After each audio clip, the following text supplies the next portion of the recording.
one of the things that we've pioneered for the last probably decade is this ongoing research into the way in which an understanding of organisational culture or safety culture can assist people in leadership roles to gain a more effective safety outcomes for their organisation, whether that be senior, middle or frontline leaders or HSC professionals.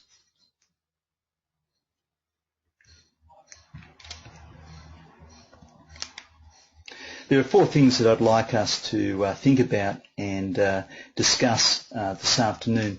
The first of those is really about making sense of, if I can just get it to work, making sense of the organisational and safety culture, climate and history.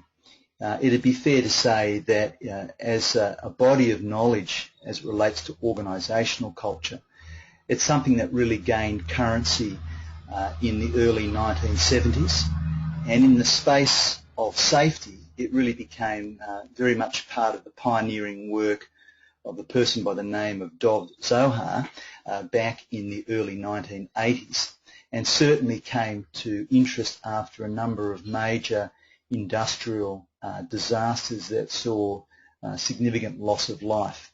And I'll come back to that. And it's important to see that really over the last 25 plus years to think about how the notion of safety culture and climate history has evolved. We're going to look at that. Secondly, I want to look at trying to gain a clearer focus on what some would argue is a fuzzy concept. One of the documents I'm going to refer to this afternoon, and I will make available afterwards by email some of the various people that I've referred to, so you can, if you like, access and read for yourself. But there is a piece of work called the OHS Body of Knowledge that's put out by Safe Work Australia, the Safety Institute of Australia, and is also part of the ongoing OHS Education Accreditation Board here in Australia. And late last year, a very helpful chapter was released on organisational culture. And it drew our attention to the fact that if you think about the current thinking and discussion around organisational safety culture, their opening thought was it spans from the simple to the complex. It acknowledges that there's been an explosion of interest in safety culture, both in the way it's applied in the workforce, in popular and academic literature. And one of the things is a person by the name of Silby, and he notes that in the period 2000 to 2007, there was a multiple of 4 in terms of the number of relevant publications compared to the previous 8 years. So there's quite a significant shift in thinking and interest around this. Also, I want to look at using safety climate and can that be actually effectively used as a diagnostic to improve safety performance. And there's some interesting research there that we're going to cover this afternoon. And then finally, I thought it would be helpful just to reflect on some of the pitfalls that we have come across in working with organisations and organisations' journey around safety culture and climate. So in terms of making a start, I thought it would be useful to ask you some questions. And so the first question I'd like to ask you is, and I'll launch the question now. So what I'm interested in is, over the last 2 years, how has your organisation engaged with safety culture? And in particular, have you, in the past 2 years, used a safety culture or climate survey tool? So a number of people have locked in your vote. If you want to lock in your vote, and let's have a look at that. That will just help in terms of our thinking this afternoon and some of the, I suppose, shared experience that we bring to this topic. So I'll just give you 2 more secs. And if we have a look there at the result, it's really interesting. Nearly 88% have said yes, we have at some point in the last 2 years used the tool, and 13% no. So it'll be interesting to reflect on that. So the second question I've got for you is, would you say that your organisation has a clear understanding of safety culture and climate? When those terms are used, would you say within your organisation there is clarity around those terms? Or does it at times lead to some degree of confusion?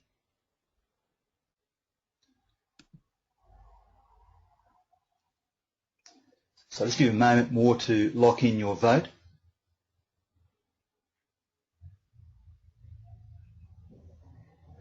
And again, quite an interesting result. We have a look. More than 2/3 would say, well, the term gets used, but often it's not all that clear in terms of how the term is maybe applied, both in terms of culture and climate. Let me just ask you the third question and see what you think in regard to this one. I'm interested to know, do you think safety culture in climate is somehow linked to your overall safety performance as an organisation? So lock in your vote, whether you think that, and I'll just launch that, sorry, for you now. There you go. So it's fairly straightforward. Yes or no, do you think safety culture and climate is somehow linked to performance?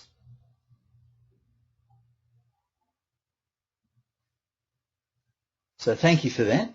Let's have a look at that vote. And you can see there that it's a unanimous vote of 100%. So if I just sort of step back and just look at those results, we can see that, you know, nearly 4/4, a bit more than that, of those participating in today's webinar have at some point in the last 2 years used the Safety Culture Climate Survey tool of one form or another.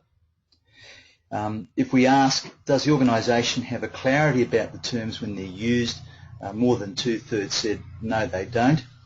And this last vote, do we think by focusing on safety culture and climate there's somehow then a link back to the performance and in particular safety of organisation? And you can see there that we've got 100% yes. So on the basis of those results, let's continue in terms of the webinar. So we'll just move back through again.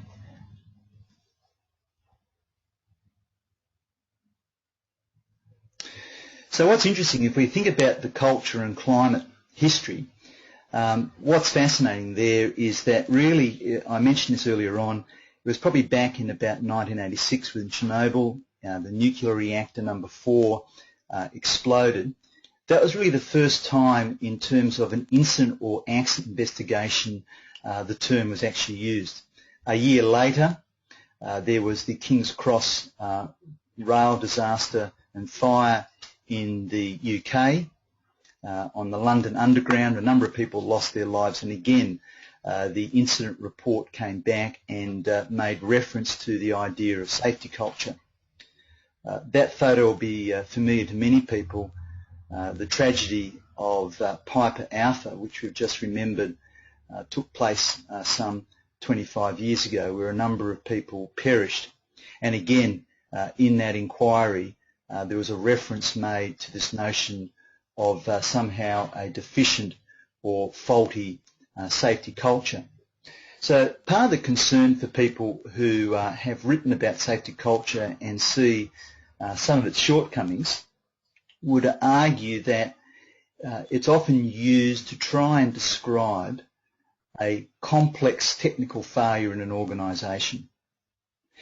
And their concern is it becomes a new form of attributing error back to people. And in a sense, it doesn't really uncover what has actually happened in the organisation. So Frank Guterman is a person who's written extensively about safety culture and climate.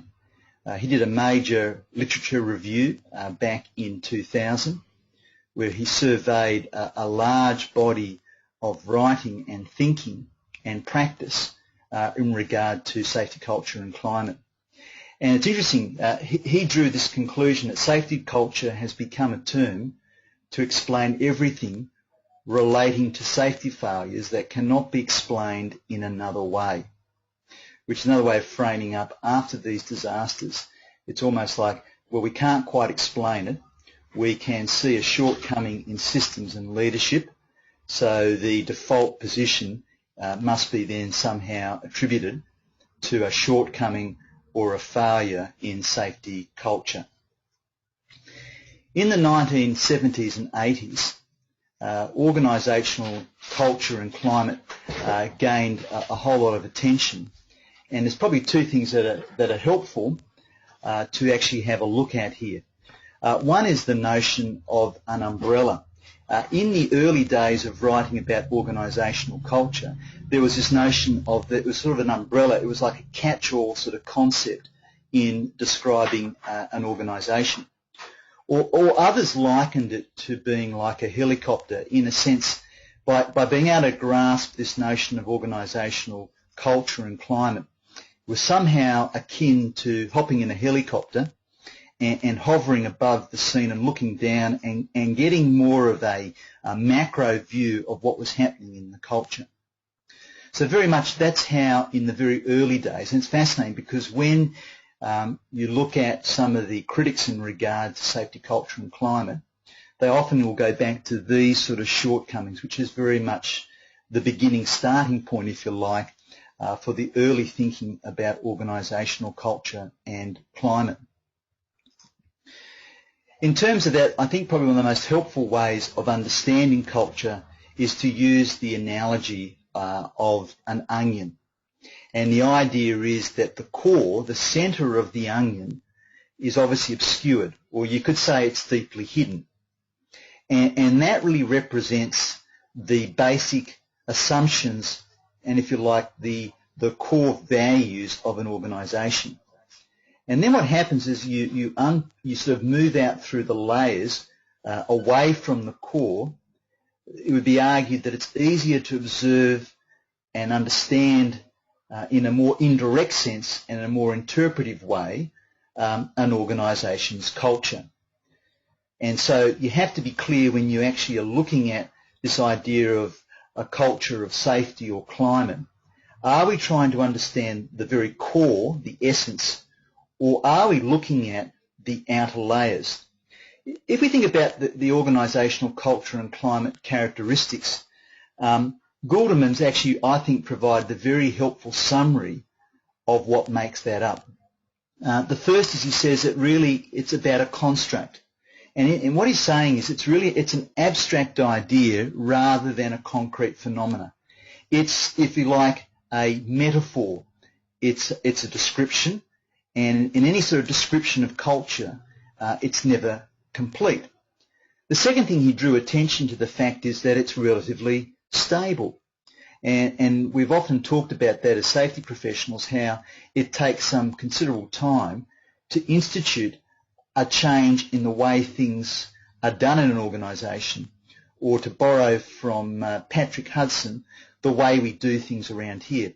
So even though it might be to a degree abstract or a metaphor, it's also relatively stable.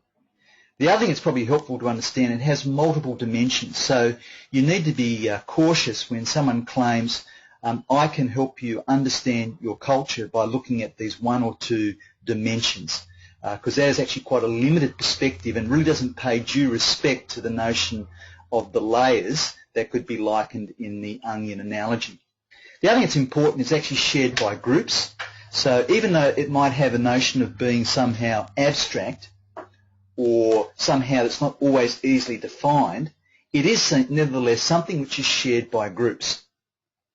And the other thing that's probably fairly important is that several different cultures or climates can actually be identified in one organisation. And I'm going to come back to that because that's part of the trap of analysis of the data, because often the data is what we call bimodal. It represents two ends of the spectrum, And often what happens when you read reports about organisational culture or safety culture, it forgets that the bimodal exists, and it tries to somehow merge in the middle and give you a picture of the aggregate. The other thing that's probably fairly important is to think about it's made up of practices. So yes, it might be to a degree abstract, but they're observed practices that emanate from the core of the values. So that's things like heroes or leaders, founders, the espoused values, the things that are important, the rites and rituals, in other words, the way we do things around here, and the symbols, the things that sort of represent what's important. And then the final thing that's fairly critical to pay attention to is that it is functional. And what I mean by that is it's a frame of reference for making sense of behaviour. So when we start talking about sort of culture and climate, if we can keep in mind that what we're talking about spans those 7 areas, I think we will actually be able to get a much more complete picture of what we're actually talking about. Moving on from that, it's probably important to try and bring this now into a bit more of a sharp focus, some of these principles. So I love Spencer Otie said that culture is a fuzzy set of attitudes, beliefs, behavioural conventions and basic assumptions and values shared by a group. And this is the important thing, so it's shared by a group, but secondly, it influences each member's behaviour and also each member's interpretation, or another way of describing that is perception of the meaning of other people's behaviour. So let's just break that down. Now, I referred to the body of knowledge earlier on. I think one of the things that probably is overlooked in that analysis is that there's not due consideration given to the fact that there are different disciplines that try to understand culture. So you have a sociological perspective, an anthropological, and a psychology perspective. And each of those perspectives will bring a different focus and a different aspect of understanding culture. In terms of that, there are 3 approaches, and again, this comes from some of the work by Goulderman, and he calls it, I love this, it's called the thick approach. In other words, it's really delving deeply into the organisation, and it's really trying to understand culture rather than trying to evaluate it. And it starts from a position of trying to be value-free, and it's non-normative. And what I mean by non-normative, it's not about basing it around a set of principles or rules. It's about observing. And the basic view, and this really comes from both a sociological and an anthropological sort of view, is that culture is something an organisation has rather than is. So it's something it has rather than is. And the way in which it's understood is primarily by field research. So this type of approach is not governed primarily by the use of questionnaires or surveys. It really uses ethnography, where you go out and you do detailed observations. And what you're looking at from this lens is really qualitative data. And you're trying to, in a sense, explain what the organisation has rather than what it is. And then there is the analytical approach, which probably many of us, as I could see from the earlier poll result, have some understanding about, and that's where culture is seen as some sort of organisational set of attributes. And it's really about, I suppose, what it is, but the is focused on the present, where the thick approach tends to look at what has happened in the past. And I suppose the reason why it lends itself to the use of surveys, because it's built on a theory that really emphasises the notion of dimensions. So it sees a culture made up of several or multiple dimensions. And it tends to come out of the school of social and organisational psychologists approach culture in this manner. And then finally, and this is probably something that tends to resonate in the everyday life of organisations, is more the pragmatic, experience-based. So it's not necessarily grounded in evidence-based culture research. It tends to rely on experience, expert judgment.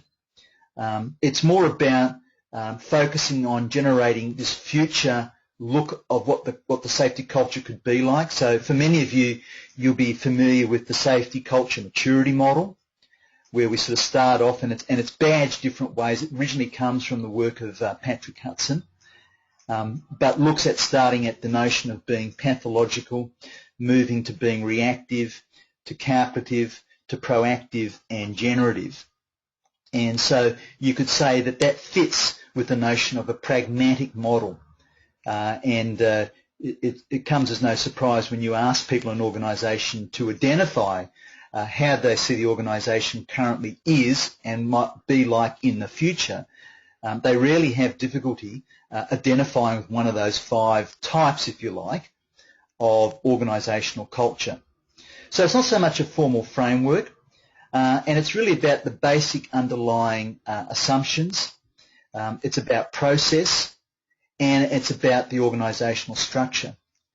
Now, what's helpful here is to realise that these 3, I suppose, approaches to culture are not necessarily at odds with one another.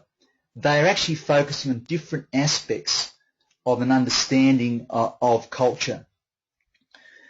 And I think the last thing I want to draw your attention is that culture cannot be isolated.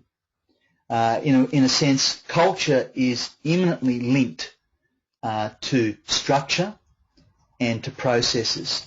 And in the middle, there is this observed and unobserved behaviour. And in a sense, if we think about from the perspective of performance when it comes to safety, what we're trying to do is to address those behaviours. And there'll be some behaviours that are right, that we want to reinforce, we want to give recognition to, and there are other behaviours that we will deem as being unsafe, being outside of the system requirements and processes and structure that will need to change. So it's really important, I think, when we start thinking about safety culture, we don't see it as being culture exclusive, or another way of describing it is like the culture club.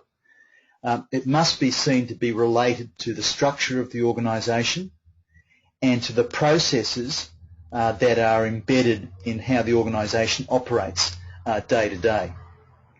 So with that being said, it begs the question then, and this is one that has been hotly debated, is there a difference then between organisational culture and safety and organisational climate and safety?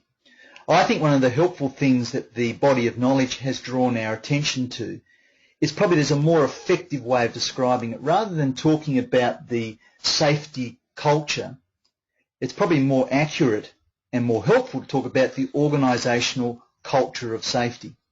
So how does our organisational culture, as it were, impact, shape, influence, drive, direct safety? So once again, I think Goulderman actually has a very helpful way of describing then the organisational culture of safety by saying it's the aspects of an organisational culture which will impact on attitudes and behaviours. And they're not any sort of attitudes and behaviours. They're really the attitudes and behaviours that are related to either increasing, or it should be, and decreasing risk. So either increasing or decreasing risk is the organisational culture of safety.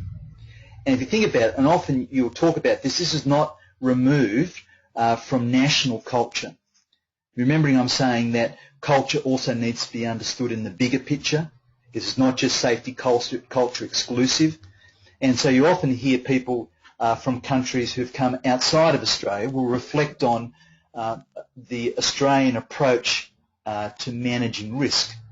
And often someone outside of Australia, in particular maybe from the UK, will often see Australians, and I'm talking in broad generic terms, as being more akin to being risk takers. So what we're really trying to drive at here is the attitudes and behaviours related to increasing or decreasing risk. In terms of climate, then what is organisational climate of safety? Well, really, if I take you back to the illustration of the onion, it actually is about the outer layer of the onion. So what we're talking about here, it's a manifestation, or it's a snapshot of organisational climate and culture. So in a sense, climate is based on the workforce, and this is the key word, perception of management, safety policies, systems and procedures. So in a sense, the difference about organisational culture of safety, it's really trying to understand those core values, those basic assumptions that are shared, where the organisational climate is really about a snapshot. It's about being based on the workforce's perception of management, of its policies and its systems and procedures. And you can see again there in that actual description the tying back in of structure and process. And a helpful way, and Sylvie talks about this, I think it's a useful way, it's the mood. It's like a mood snapshot. It's not the exact depiction of the core values. Climate is not seeking to do that. It's looking more at a surface level of what's observed. And it's seen, therefore, to be transient and more changeable than the nature of the culture. So moving on from that, it's probably important just to emphasise that attention needs to be paid then to all three levels in the organisation. So if you're going to be using a safety climate tool, you need to think about how does this relate to the organisational level of management behavioural processes. So, and here what I'm referring to really is at the senior and executive level of an organisation. It also must consider the group. So what are the group or team behavioural processes, and that actually goes all the way down and includes the team leader and supervisor. And then finally there is the individual. And in the individual, it's really understanding their rational and perceptual processes that influence their behaviour when it comes to safety. So we're going to be effective in having a tool, albeit a snapshot, albeit a manifestation of the organisational culture of safety. You need to be thinking what data is being given to me that helps me better understand these three levels in our organisation. So this takes me now just to the work of Pete Kine, and I know some of you will be familiar of Pete. He's been heading up a research project now that has been unfolding for the past decade with a group of Nordic safety researchers. And what they've been fascinated is to look at what are the things that actually can both give you a realistic perceptual measure of safety climate, but also help you in doing that to better understand safety motivations, behaviour and performance. And so they actually set out not to build a tool. They set out firstly to look at the literature. They've worked very closely with people like Zohar to really understand the perceptual measure of a safety climate tool. And there's actually a very helpful paper that talks about their research and some of their findings. So they found that there were 7 things, and it'd be useful just for you to reflect on how you might answer this on behalf of your organisation. So the first thing, and it's interesting you look at the body of literature, if you have a look at all the climate measure tools that exist, well over 80% of those will talk about this notion of the leader's safety commitment as one of the key things that drives the perception around the importance of safety. So it's not just about do they have a policy or procedure as a safety manager that's been issued, but it's also around are they actively engaged, most importantly are they trusted by the workforce, do people deem them as being competent when it comes to safety, and are they seen as an effective communicator of safety issues, both in terms of communicating the direction, the priorities, the things that are important, but also are they able to hear and listen when things don't go according to plan. In another way, Patrick Hudson talks about this, Are they able to welcome the receipt of bad news? And how they respond to that will directly relate to the level of trust that is displayed in them by the workforce, and ultimately, how informed is the leader in their decision making. That then leads to the second dimension that they found through their research is really, and I think this is important, it's not just about, are workers engaged? In other words, are people interested in safety by what the leader does? But more importantly, are they empowered to act? So in a sense, it goes to the heart of, are the workers' views on safety valued by management? Are their judgments around the management of risk trusted? Where appropriate, and James Reason's work talks about this, is there appropriate flexibility so they're engaged at the right level of making decisions in regard to safety? And most importantly, I suppose, the litmus test, if you like, is there a genuine ownership exercised by people in regard to safety? Or is it seen as something that purely is a compliance exercise that I have to do so long as I am being monitored or watched? The third element was around the notion of safety justice. And here it's really about when something doesn't go quite according to plan, are people at the first point blamed, or are they treated in a way that's just and fair, or some organisations will call it fair and just? And importantly, does the investigation process promote a learning within the organisation? And are actions immediately taken that actually prevent the incident from happening again? And clearly, where there is reckless behaviour, obviously is a person appropriately dealt with within that just and fair framework. And also, if a person shows exemplary leadership, are they given appropriate recognition and reward within the organisation? You can see that there are three dimensions that are all directly in the control of a leader in an organisation. When I say leader, I'm referring to the person from the CEO down to the frontline leader. And then there are four things that they picked up about the worker and their safety commitment. So in understanding a safety climate tool, can you measure their visible, demonstrated commitment? Do they take responsibility for themselves and others? Are they promoting safety? Is there a care factor?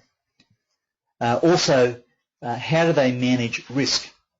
And do they manage that in a way where there's a non-acceptance of risk that lies outside the system, particularly risk that has been described in the organisation as being critical or material?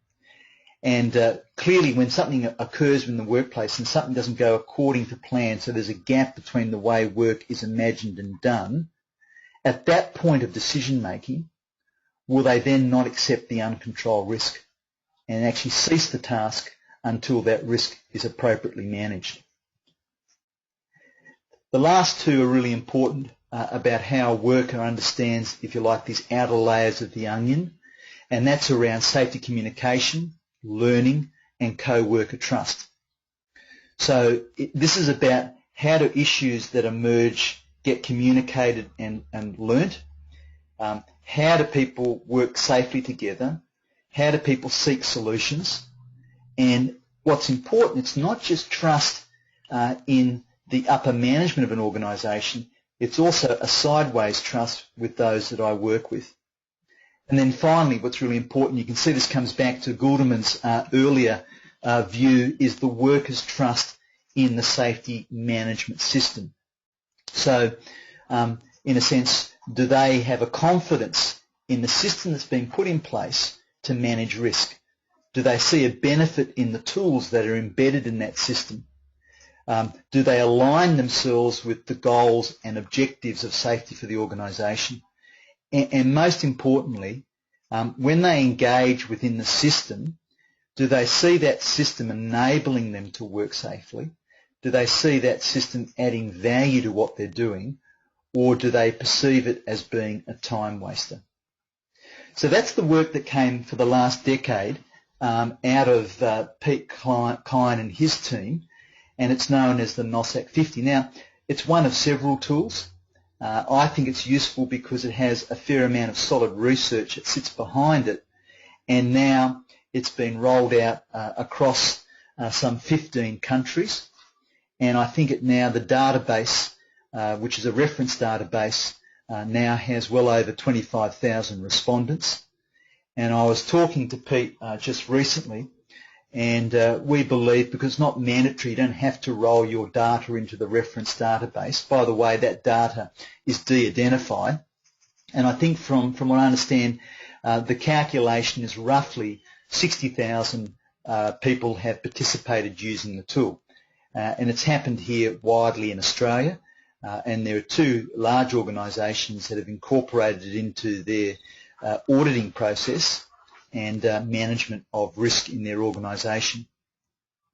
So I just want to come to the last part about some of the pitfalls to avoid, and then I'll come back and answer the questions. So please feel free, while I finish off this last piece of the webinar, if you've got questions, really happy for them to be quite specific, and I'll attempt to try and answer them. I want to suggest to you that there are probably 5 pitfalls to avoid in using a safety climate tool, particularly as a diagnostic tool. The first trap to be mindful of is not validating the survey results by interview or focus groups. One of the things that's come out of culture research, when you're looking at culture, it's really important you do not rely on one measurement. You need to triangulate that. And normally there are 3 ways in which you triangulate. So you collect survey data, you collect what we'd call observational data, where you go and you actually observe people working, and then the third piece is around interview or focus group. And then you look at those 3 bits of data and you say, do those 3 bits of data reinforce one another, or do they tell you a different picture? Now, don't be surprised they actually tell you a different picture, because in a sense, you might remember I said early on, often when we look at this data, it's bimodal, it's not unimodal. So it looks at maybe 2 ends of the extreme. And it's really important you don't fall into the trap. Then the second trap is aggregating results and adding them up and then getting an average or a mean result. Now, the other problem with it, often scales, when you use Likert scales, so for example, from strongly agree, undecided, disagree, strongly disagree, when you use those, the interval is not even between each measurement. So it does not lend itself well when you're using Likert data to actually then aggregate the results into an all average or mean result. Also what it does, it dilutes the bimodal findings in the results. The third thing to be really important about is not checking the results against when work is difficult. So what's actually really helpful is to actually go out and to find out from people, when is work difficult to do? And to actually find that out, because it's at that point you'll get another unique insight into understanding safety, climate and culture. So it's important that we actually take those results, we go out into the field, we actually have a look and we go, when is work difficult to do? So there's a gap between the way work is imagined and done, and actually how do you actually close that gap by looking at the safety culture results. The fourth thing that's really important is recognizing that culture is socially and psychologically distributed. Now, what do I mean by that? Well, socially, it means that it's not just the culture of an organisation, it's the culture in a wider culture. It might be the culture of a country. So it's really important we actually look at an organisation that we actually ask, what is the socially distributed culture? Because it's not just purely described by the organisational piece.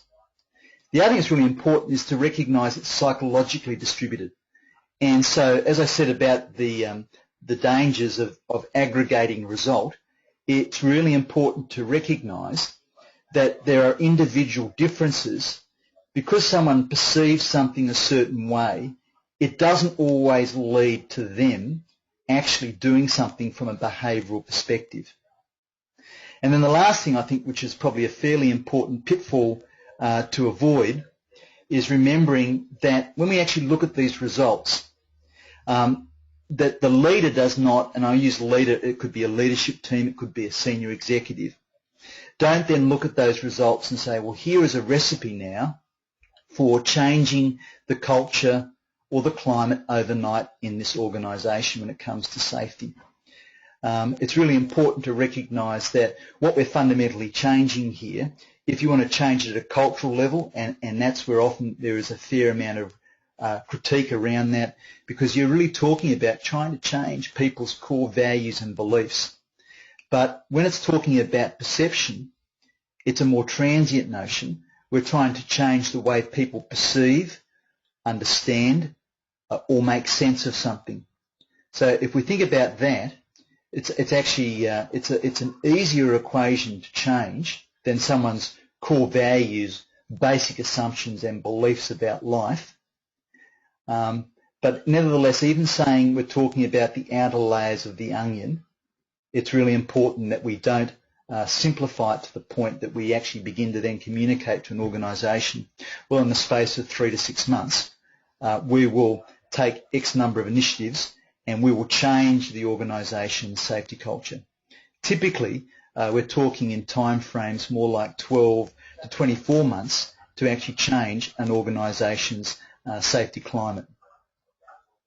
So moving on to then finally, I want to thank you for joining in today's teleconference and webinar. And what I'm going to do is just come to the questions and see if anyone's got any questions they would like to ask, anything that you'd like to have clarified.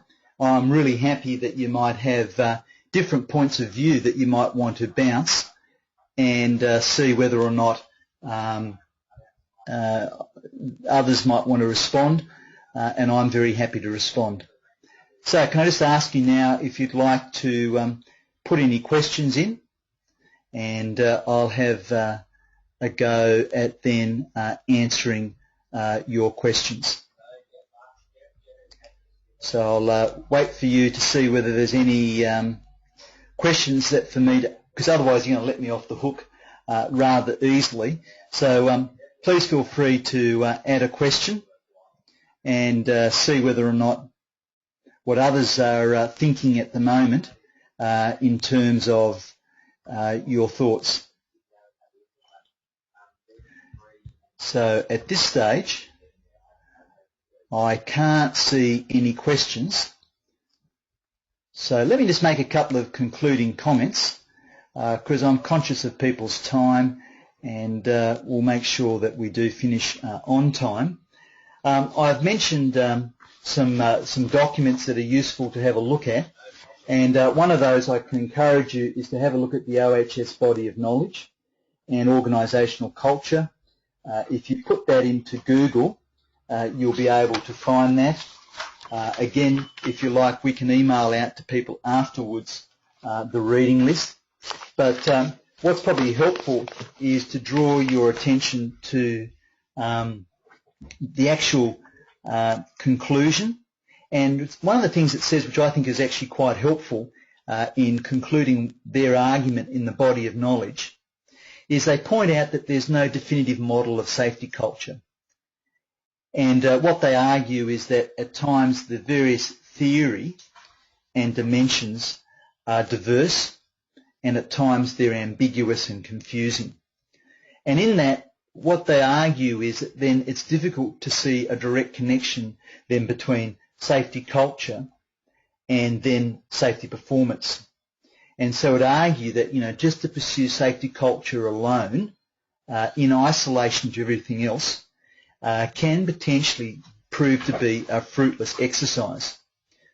They've also, in the concluding, which I think is helpful, is that organisational culture is a useful concept when it's understood as a variable. The other thing that's probably important to draw out of that is that the focus needs to remain at work practices. So if you think about it, that's where climate is helpful, because climate is talking about the perceptions around the practices that happen every day. And I think the last thing, which is probably fairly helpful in the body of knowledge, is that it makes it clear that safety climate surveys actually may be a useful measure to actually look at the perceived effectiveness, particularly of change in the organisation as it relates to safety. So I've got a couple of questions, so let me come to those.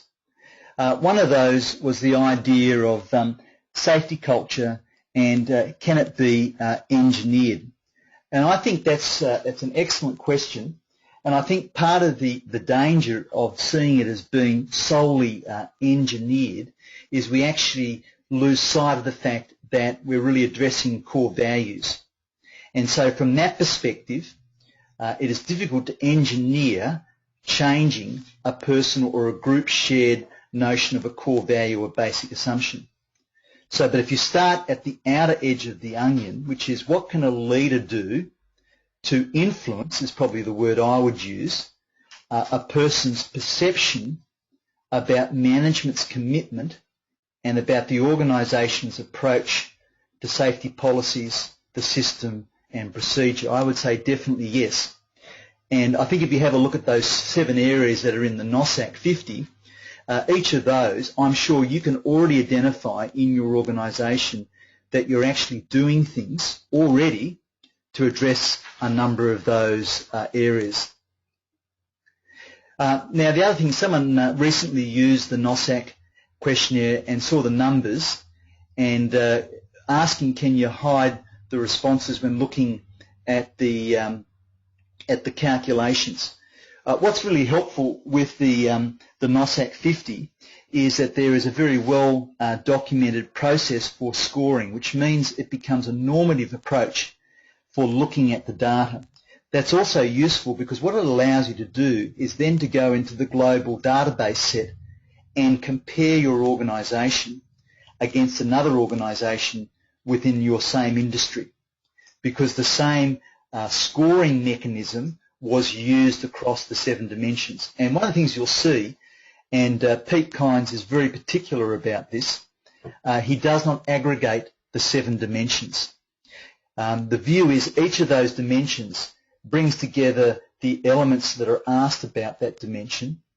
You can see the individual result of one of the questions in relation to the dimension to see how it's skewed.